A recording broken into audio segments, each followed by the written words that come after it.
وہ طاقتور چیز ہے جو 7 نسلوں کو کھلاتی بھی ہے، پلاتی بھی ہے، سکون کی نیند سلاتی بھی ہے، اچھا لباس پہناتی بھی ہے، عزتوں کے تاج سر پہ رکھواتی بھی ہے۔ نوری لقمہ اپنی زندگی کی ضرورت بنا لیں، پھر کیا ہوگا؟ سورۃ فاتحہ کی آیات 7 ہیں۔ اللہ 7 آسمان اور 7 زمین کی جتنی بھی برکات ہیں، برکات من السماوات والارض، اللہ 7 آسمان اور 7 زمین کی ساری برکات اس کو عطا کر دے گا، اور لوگوں کو پتہ ہی نہیں ہوگا کہ یہ بندہ کتنا مالدار ہے، روحانیت کی طاقت اور روحانیت میں کتنا آگے ہے، کوئی پہچان بھی نہیں سکے گا کہ روحانیت میں یہ بندہ کتنا آگے ہے اور کتنا آگے سے آگے بڑھ گیا ہے، کسی کو علم بھی نہیں ہوگا۔ نوری لقمہ اپنی زندگی کی مجبوری بنا لے اور نوری لقمہ اپنی زندگی کی ضرورت بنا لے، پھر دیکھیں کمالات۔ کیوں؟ فرمائے جو سارے قرآن میں ہے، جو سارے قرآن میں ہے، جو سارے قرآن میں ہے، آنکھیں کھل جائیں۔ یہ سورۃ فاتحہ نماز کھانے کے دوران پڑھنے والا یہ اہل نظر میں ہے، اس کی نظر وسیع ہو جاتی ہے، یہ اہل کشف ہوتے ہیں، ان کی دل کی آنکھیں کھل جاتی ہیں، یہ فرشتوں کو دیکھتے ہیں، یہ انسانوں کے دلوں میں جھانک لیتے ہیں، یہ کائنات کے راز پڑھ لیتے ہیں، کائنات کے راز پڑھ لیتے ہیں۔ کہ اللہ پاک ان کے سامنے جنات آنکھوں سے دکھاتا ہے، حتیٰ کہ یہاں تک کہ اللہ قبر کے راز بھی ان کے اوپر کھول دیتا ہے۔ نوری لقمے کا اثر یہ ہے دل کی آنکھیں کھل جاتی ہیں، دل کی آنکھیں کھل جاتی ہیں، دل کی آنکھیں کھل جاتی ہیں۔ یہ نور لقمے کی تاثیر ہے۔ چہرے کی آنکھیں تو سب کے پاس ہیں، دل کی آنکھیں سب کے پاس نہیں، دل کی آنکھیں سب کے پاس نہیں، چہرے کی آنکھیں سب کے پاس ہیں، دل کی آنکھیں سب کے پاس نہیں۔ نوری لقمے کی یہ تاثیر ہے کہ دل کی آنکھیں کھل جاتی ہیں اور دل کی دنیا آباد اور دل کی دنیا شاد اور دل کا وہ بندہ بامراد بن جاتا ہے جو نوری لقمے اپنی زندگی میں شامل کرتا ہے۔ اور نوری لقمے سورۃ فاتحہ اور کتنی بار؟ اچھا، یہ سورۃ فاتحہ بیماریوں کا علاج۔ صحابہ کرام فرماتے ہم جا رہے تھے، کوئی ایک سردار تھا، اس کو بچھو نے کاٹ لیا اور اس کو چیخ رہا تھا بیچارہ، فرمایا سانپ کا کاٹا سوئے، بچھو کا کاٹا روئے۔ میرے پاس ایک سانپ کا کاٹا آیا تھا، غنودگی میں تھا، بہت غنودگی میں سے سوتا تھا، اور میں نے کہا اس کو سونے نہ دے، خیال نہ کیا انہوں نے، ادھر سے ہٹا تو بندہ ختم ہو گیا، سانپ کا کاٹا۔ ہمارے ایک والد صاحب رحمۃ اللہ علیہ کے تھے ملک عبد الرحمن ڈوڈی، تو لائے تھے، تو کہنے لگے اس بچھو کے کاٹے کا علاج صحابہ کرام نے 7 بار سورۃ فاتحہ پڑھ کے اس پہ دم کر اور وہ ٹھیک ہو گیا۔ اور میں جب سورۃ فاتحہ عرشوں سے زمین پہ آئی، نازل ہوئی، ایک گونج اٹھی، ایک آواز آئی، اور میں اللہ سے آج وہ چیز زمانے پہ زمین پہ نازل کی ہے جو اس سے پہلے کبھی آئی نہیں تھی اور جو اس کے بعد کبھی آئے گی نہیں، اس سے پہلے کبھی آئی نہیں تھی، اس کے بعد کبھی آئے گی۔ اور جب سورۃ فاتحہ نازل ہوئی، شیطان رویا، پیٹا، اپنا سر پہ راکھ ڈالی اور اتنا شور کیا کہ کاش کہ یہ سورۃ فاتحہ آئی ہے، اور اگر آئی ہے تو واپس چلی جائے، اگر واپس نہیں گئی تو کسی کی زبان پہ نہ جائے، یعنی کوئی اس کو پڑھ نہ سکے، اگر پڑھے تو اس کا یقین نہ ملے۔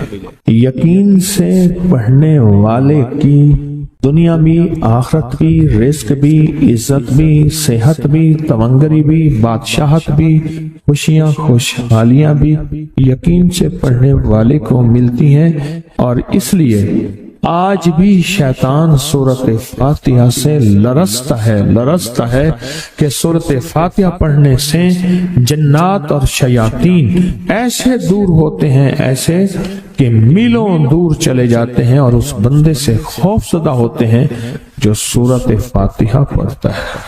کھانے کے دوران اس کی حکمت کیا ہے؟ انسان کھانے کے دوران مشغول ہوتا ہے، کھانے کی لذتوں میں کھویا ہوا ہوتا ہے، اور اگر بھوک بہت زیادہ ہو بھوک بہت زیادہ ہو تو پھر تو ہوش نہیں ہوتا، پھر ہوش ہی نہیں ہوتا۔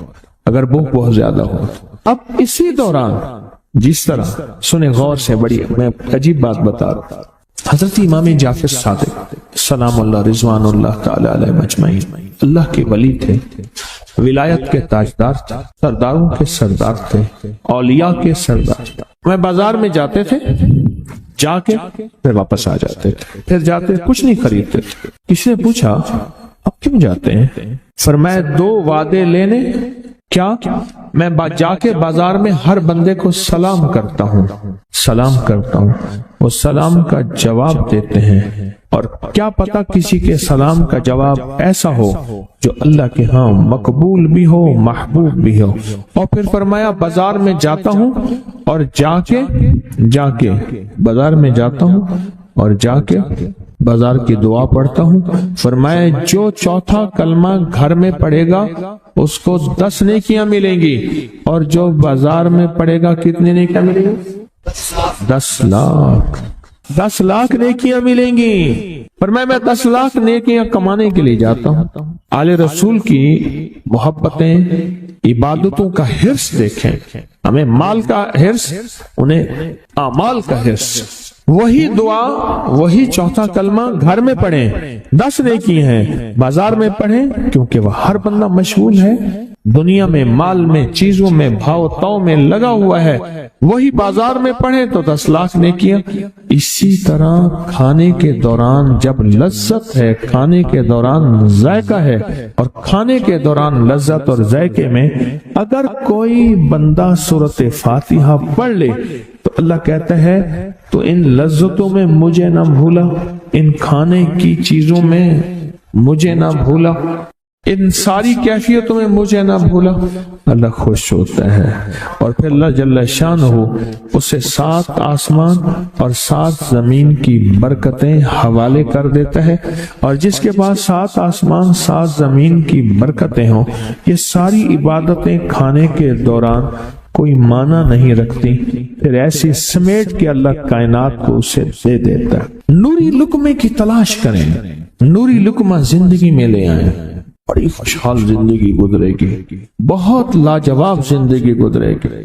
7 دفعہ سورۃ فاتحہ سے قرضے اتر جاتے ہیں، 7 دفعہ سورۃ فاتحہ سے بیٹے مل جاتے ہیں، 7 دفعہ سورۃ فاتحہ سے نعمتیں، اور 7 دفعہ سورۃ فاتحہ وہ طاقتور چیز ہے جو 7 نسلوں کو کھلاتی بھی ہے، پلاتی بھی ہے، سکون کی نیند سلاتی بھی ہے، اچھا لباس پہناتی بھی ہے، عزتوں کے تاج سر پہ رکھواتی بھی ہے۔ کہیں انشاءاللہ۔ آپ سوچیں کون سا مشکل عمل، بہت زبردست عمل ہے، 1 منٹ کا کام ہے اور کام بن جاتا ہے۔ اور میں نے اس کی اجازت جتنی مشکل سے لی تھی نا، اس عمل بہت مشکل سے اجازت، اور جس دن لی تھی اسی دن فیصلہ کیا تھا انشاءاللہ اسے چھپاؤں گا نہیں، انسانیت مخلوق کو بتاؤں گا۔ اور یہ 7 دفعہ سورۃ فاتحہ جو دل کا مریض ہو مجھ جیسا اس کا بھی علاج ہے، جسمانی ہو یا روحانی۔ میں نے پچھلی دفعہ کہا نا کہ میں دل کا سخت مریض ہوں اور آج بھی ہوں، دعا کرو موت تک نہ رہوں، اور میں دل کا سخت روحانی مریض ہوں، جسمانی نہیں ہوں۔ میری پچھلی دفعہ کی وجہ سے پوری دنیا میں کوہرام مچا ہوا ہے کہ بابا گیا، جانا تو ہے، جانا تو لازم ہے۔ پچھلی دفعہ میں نے وہ کہہ دیا کہ میں دل کا سخت مریض ہوں، میرے لیے دعا کرو، وہ یہ مریض ہوں، روحانی مریض ہوں، روحانی مریض ہوں۔ تو یہ بیماری جو دل کی بیماری ہے نا، اس کا بھی علاج ہے، روحانی ہے یا جسمانی۔ جیسے میں دل کی روحانی بیماریوں کے بارے میں نے آپ کو کہا، میں سخت مریض ہوں دل کا، اللہ کرے اس کا مرض کا علاج ہو جائے۔ تو کھانا کھاتے ہوئے میرے دل کے لیے بھی آپ دعا کریں گے کہ اللہ بھی میرے دل کو ٹھیک کر دے، اللہ بھی ٹھیک کر دے۔ آپ مجھے بزرگ سمجھتے رہے اور اندر سے کام کھوکھلا ہو، یہ دل کی روحانی بیماریوں کا بھی علاج ہے، اور یہ جسم کی اور دل کی جسمانی بیماریوں کا بھی علاج ہے۔ یہ صحت مندی کا راز ہے، سورۃ فاتحہ ہے بابا، سورۃ فاتحہ، سورۃ فاتحہ۔ جو بندہ سورۃ فاتحہ پڑھتا ہے ایک بار، اللہ جل شانہ ان 7 آیات کی تاثیر اور طاقت اسے عطا فرماتے ہیں، اور 7 سمندروں میں جو غذا، رزق، طاقت اور قوت اللہ نے رکھی ہے اس کا حصہ اس بندے کو دیتے ہیں جو صرف ایک بار سورت فاتحہ پڑھتا۔ اللہ کے ولیوں نے اپنی کتابوں میں ایک بات لکھی ہے، ہم نے جب بھی اس دعا کو پڑھا اللہ پاک جل شانہ نے اسے فوری عطا فرمایا، اللہ نے آج تک اس دعا کے مانگے کا رد نہیں فرمایا۔ ایک واقعہ ہے حضرت علی کرم اللہ وجہہ کا۔ حضرت علی ایک سفر میں، تجارت کے سفر میں تشریف لے گئے، سفر تجارت میں آپ تشریف لے گئے۔ جب وہاں آپ تشریف لے گئے تو دیکھا ایک شخص ہے جھونپڑی، اس میں سے کرہانے کی آواز آ رہی ہے۔ آپ اندر تشریف لے گئے تو صاحب خانہ نے اندر سے آواز دی، جو بھی صاحب آ رہے ہیں اجازت سے آئیں۔ سمجھ گئے اندر مستورات ہیں۔ وہ صاحب باہر تشریف لے آئے تو پوچھا کیا ہوا، کرہانے کی آواز کیا ہے؟ کہا میری بیٹی ہے، جنگل میں لکڑیاں لینے گئی، اس کے اوپر ایک درخت گر گیا کاٹتے کاٹتے، اور اس کی وجہ سے اس کی کمر ٹوٹ گئی ہے، اب یہ بستر میں پڑی ہے، اب یہ بیچاری تکلیفوں اور دکھوں میں۔ آپ نے فرمایا کوئی مسئلہ نہیں، میں ایک عمل کرتا ہوں، تو ایسا کر صرف اس کا کپڑا لے آ۔ آپ نے اس کے کپڑے کو سامنے رکھا، اس کو کہا اس کو پکڑ، اور اس کی طرف یوں انگلی کی، اور یہ دعا جو اب ہم پڑھنے لگے ہیں، بس یہ دعا پڑھی، اور صرف چند بار ہی پڑھتی اندر آوازیں خاموش ہو گئی، چپ ہو گئی۔ آپ نے فرمایا پوچھو جا کے۔ آپ وہ بندہ اندر گیا تو واپس آیا، کہا بیٹی کو نیند آ گئی ہے، آج کئی ہفتے ہو گئے ہیں سو نہیں سکی، درد سے کرہا رہی تھی، اس کو نیند آ گئی ہے۔ آپ فرمانے لگے میں سفر میں جا رہا ہوں، جب واپس آؤں گا نا پھر پوچھوں گا، اگر کوئی تکلیف ہوئی تو پھر دم کروں گا، پھر دعا کروں گا، اور انشاءاللہ ٹھیک ہو جائے گی۔ آپ چلے گئے، آگے تشریف لے گئے تو آپ کے ہم سفر تھے، ان کی سواریاں تھیں، ان میں سے ایک گھوڑا تھا جس گھوڑے کو ٹھوکر لگی، چوٹ لگی، اس کے اگلے پاؤں کی ہڈی گھٹنا باہر نکل گیا، وہ ایک طرف ہو کے بیٹھ گیا، اس کا گھوڑا چل نہیں سکتا تھا۔ اس نے آ کے حضرت علی کرم اللہ درخواست کی کہ آقا اس کے لیے کچھ فرما دیں۔ فرمایا میں اس کے لیے دعا کرتا ہوں، یہ ٹھیک ہو جائے گا، اور آپ نے دعا پڑھنا شروع کر دی، اور فرمایا یہ اس کے ہاتھ پہ، اس کی ٹانگ پہ آپ نے ہاتھ پھیر دیا، جو معذور تھی ٹوٹی ہوئی نکلیا ہوا گھٹنا تھا، فرمایا ٹھیک ہو گیا۔ اور قافلے والوں نے دیکھا وہ گھوڑا سب سے آگے تھا، سب سے سبک رفتار تھا، اور سب سے لاجواب تھا۔ آگے ایک جگہ تشریف لے گئے تو قافلے کو پیاس لگی، پانی کی ضرورت تھی، کنواں دیکھا تو کنواں خشک تھا۔ آپ نے فرمایا کوئی بات نہیں، یہ دعا پڑھی، اور دعا کو پڑھ کے اپنا لعاب کنویں میں ڈال دیا۔ فرمایا کنویں میں پانی کا ایک جوش اٹھا، اور پانی اٹھا اور منڈیر سے باہر نکلا، لوگ پینے لگے تو آپ نے روک دیا، فرمایا مت پیو، کنویں کا جو کھڑا کالا پانی ہے وہ نکل جائے، اور پھر شفاف پانی جب نکلا فرمایا یہ پانی پیو، مشکیزیں بھرو، سواریوں کو پلاؤ۔ قافلہ چلتا رہا، آگے تشریف لے گئے، آگے دیکھا تو کھانا ختم ہو گیا، اتنا کھانا تھا کہ اب کھا لیں، آئندہ کیسے کھائیں گے؟ تو آپ نے فرمایا جو کھانا ہے لے آؤ۔ آپ نے کھانے کو رکھا، اوپر کپڑا ڈال دیا، اور یہ دعا پڑھنی شروع کر دی جو ابھی ہم بیٹھ کے پڑھیں گے، خوش قسمت ہیں۔ اور کپڑا ڈال کے فرمایا دعا فرمائی، یہ عمل فرمایا، یہ دعا پڑھی، اور اس کے بعد فرمایا دیکھو کھا لیا، اور فرمایا ہمارا 17 دن کا سفر تھا، اس 17 دن میں ہم نے کھایا، لوگوں کو کھلایا، جہاں لوگ آتے تھے ان کو بٹھاتے تھے، دسترخوان ہمارا تھا چند افراد کا، پھر سینکڑوں لوگوں نے کھایا۔ 17 دن کے سفر میں تھوڑی سی کمی بھی نہ ہوئی، جب گھر لوٹے تو وہی کا وہی ہمارا خزانہ، کھانا وہی سارا توشہ موجود تھا۔ آگے تشریف لے گئے تو ایک تجارت میں ایک دیکھا تو ایک بندہ ہے ٹھیکریوں پہ ٹھیکریاں مار رہا ہے، آپ اس کی طرف تشریف لے گئے، آپ نے اس کو جا کے دیکھا، لگتا ہے کہ تو پرانا جواری ہے۔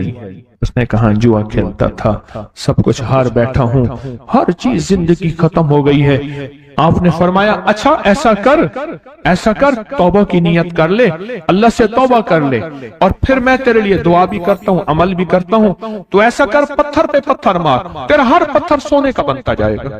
آپ بیٹھ گئے، اس نے ویسے ہی پتھر پہ پتھر مارا، اور جیسے بیچارہ بے بسی کی حالت میں پہلے مار رہا تھا، آپ نے دعا کرنی شروع کر دی، یہ دعا پڑھنی شروع کر دی، اور دعا پڑھتے پڑھتے دیکھا تو لوگوں نے پتھروں کی شکلیں بدلنا شروع ہو گئی، اور جو پتھر بھی اس کے ہاتھ میں آیا تھا وہ سارے پتھر سونے کے بن گئے۔ آپ نے سارا سونا اس کو دیا، چل پڑے۔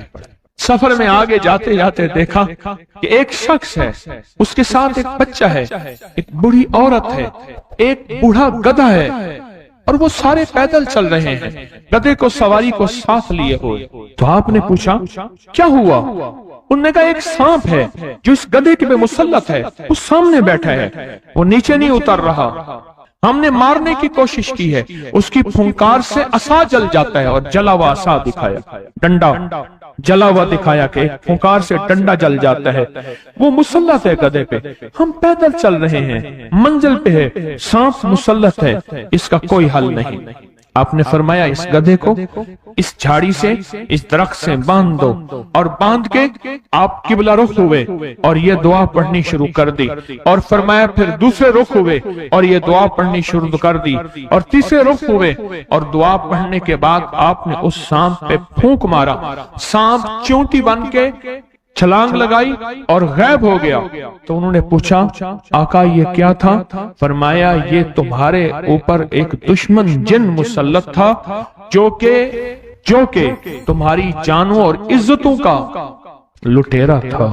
آخرکار آپ کے غلام نے آپ سے پوچھا آقا اگر آپ یہ دعا ہمیں سکھا دیں، چشمہ فیض سے گر ایک اشارہ ہو جائے، چشمہ فیض سے گر ایک اشارہ ہو جائے، لطف ہو آپ کا اور کام ہمارا ہو جائے۔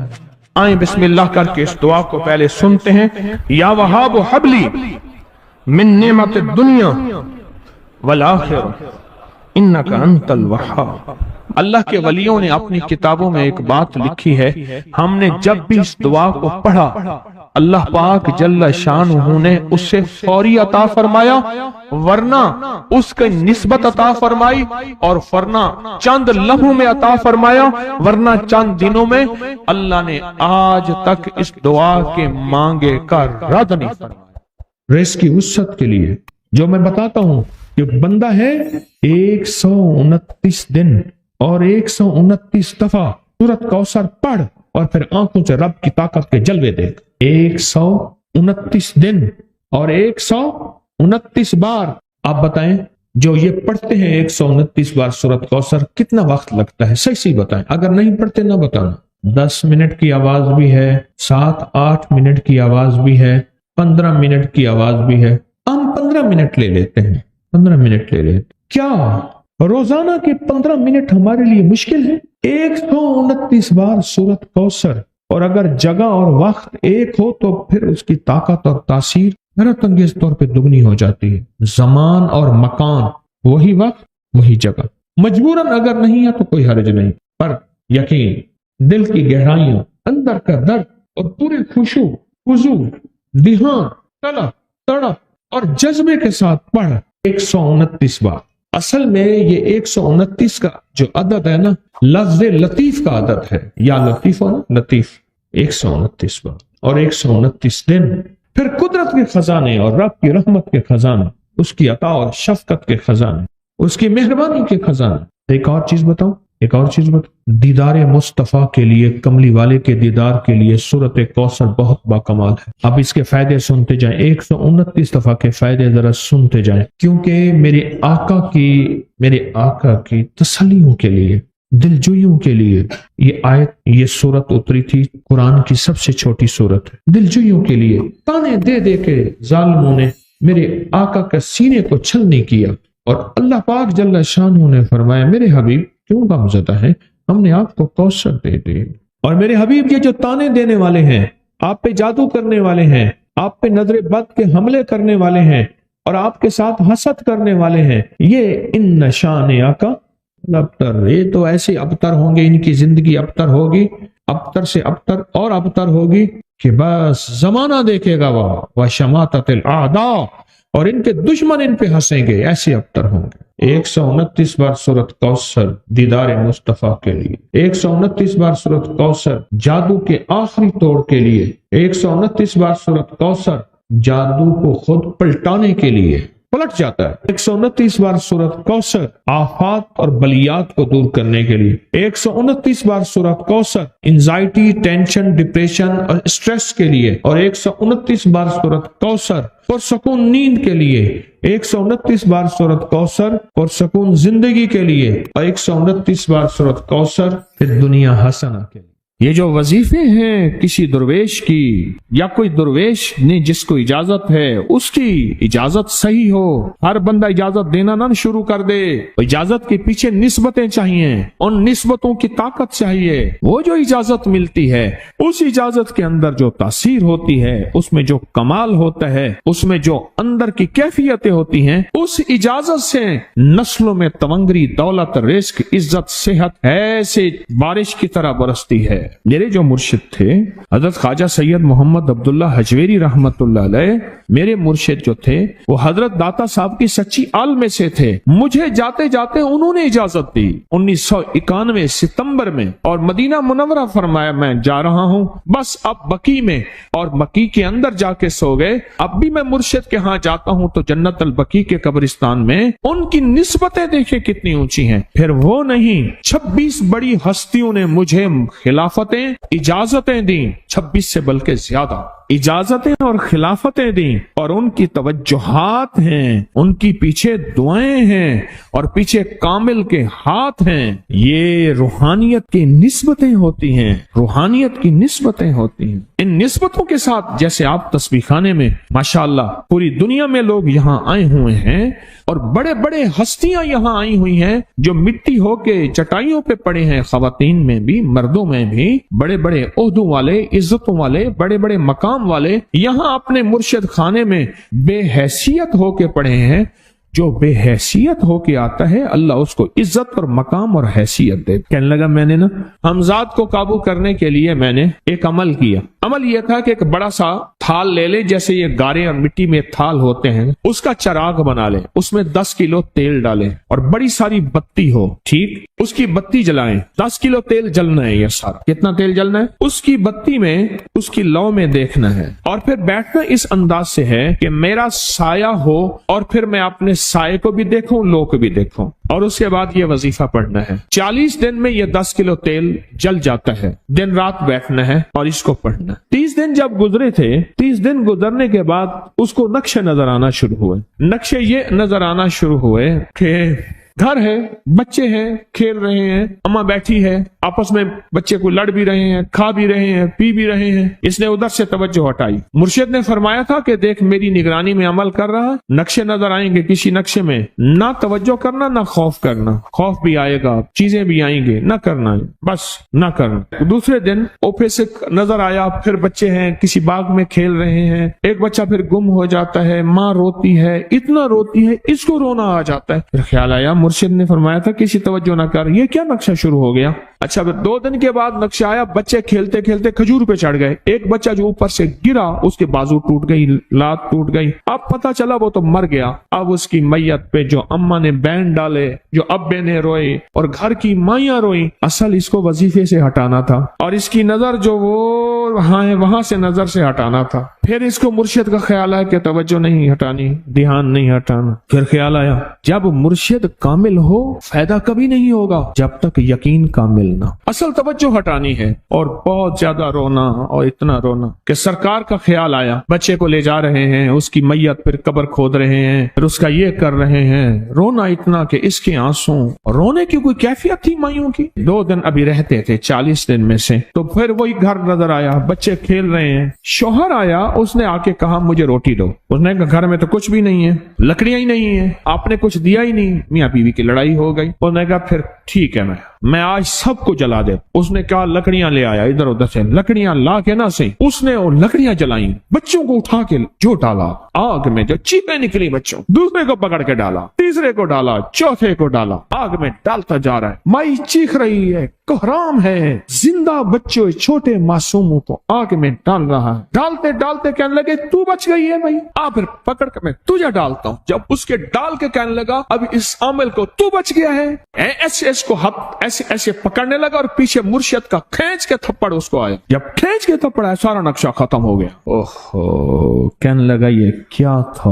مرشد کامل ایسا ہوئے جرا لولوں دے وچ وسے ہو, نال نگاہ دے پاک کریندا, نہ صابن سجی دھتے ہو. یہ اس وقت ہوگا جب یقین ہوگا, جب تیرا یقین کمزور ہے. مرشد کامل ہے, یقین کامل نہیں ہے, ناکام رہے گا ساری زندگی, تھرمامیٹر لگاتا رہے گا. کوئی کہہ دے گا کہ تیرا مرشد 1 نمبر ہے, ولی ہے, کہا سبحان اللہ. کوئی کہہ دے گا 2 نمبر ہے, کہے توبہ توبہ. ساری عمر اسی زندگی میں رہے گا, کبھی نہیں پا سکے گا. 40 دن کے بعد مرشد کی خدمت میں حاضر ہوا اور سارے نقشے بتائے. فرمایا نہ بتاؤ, ہم دیکھ رہے. علامہ فخر الدین رازی رحمت اللہ علیہ کا مشہور واقعہ ہے. مرید جو ہے آپ کا سینکڑوں میل دور, اور وہ مرید وہ تھا جو ساری عمر اللہ کے وجود کو کہتا رہا کہ اللہ کے وجود کو نہ ماننے والے کہتے تھے کوئی اللہ نہیں ہے, کہاں ہے دکھاؤ, ہر چیز خود بخود بن گئی ہے, خود بخود ختم ہو جائے گی. ان کے پاس 100 دلیلیں تھیں. کتنی 100 دلیلیں تھیں, اور آج تک ان کی دلیلوں کو کوئی توڑ نہیں سکا تھا اللہ کے وجود پہ. آخری وقت ہے, اور آخری وقت کے اندر ایک دروازہ کھٹکھٹایا کسی نے کہ جناب ایک بزرگ آپ سے ملنے آئے ہیں. وہ بزرگ ان کے دوست تھے پرانے. اوہو, آپ کا آخری وقت ہے, میں ملنے آیا. اور وہ بزرگ نہیں تھا, وہ شیطان کی شکل بن کے آیا تھا. اس نے آتے ہی وہ مسئلہ چھیڑ دیا. آج تک اس کی دلیلیں کوئی نہیں توڑ سکا تھا, یہ اس کی دلیل توڑ گیا. پہلی دلیل ٹوٹ گئی. اس نے دوسری دی اللہ ہے. اس نے 2 دلیل بھی توڑ دی کہ اللہ نہیں ہے. اس نے تیسری دی اللہ ہے. اس نے وہ اپنے علم کی طاقت, وہ دلیل بھی توڑ دی. چوتھی 99 دلیلیں توڑی, ابھی ایک دلیل باقی رہتی ہے.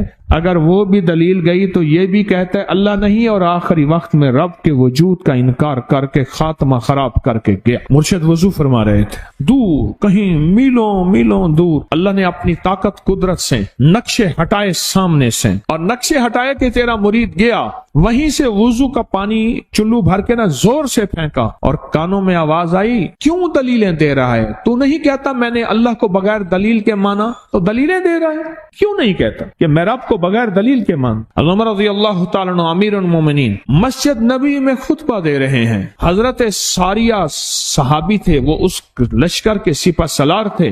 میلوں سے میلوں, سینکڑوں میل دور ایسے نقشے ہٹے, اور خطبے کے دوران انوکھی بات کہہ دی, یا ساریہ الجبل, ساریہ پہاڑ کے پیچھے دیکھ دشمن وہاں سے حملہ کر رہا ہے. اور پھر خطبہ شروع کر دیا. جمعہ کا خطبہ تھا. لوگ حیران, یہ امیر المومنین نے کیا فرما دیا. جب حضرت ساریہ کا قافلہ آیا واپس, تو فرمایا فلاں وقت فلاں لمحے فلاں وقت میں, جمعے کے دن فلاں لمحے میں امیر المومنین آپ کی آواز آئی تھی. اگر نہ آتی تو دشمن نے پیچھے سے مقابلہ حملہ کر دیا تھا, اور ہمیں کاٹ کے رکھ دیتا, ٹوٹے ٹوٹے کر دیتا. آپ کی آواز آئی, ساریہ پیچھے دیکھ دشمن حملہ کر رہا ہے پہاڑ کے پیچھے, یا ساریہ الجبل. یہ میں آپ کو حوالوں سے بات کر رہا ہوں, روایات بتا کے بات کر رہا ہوں.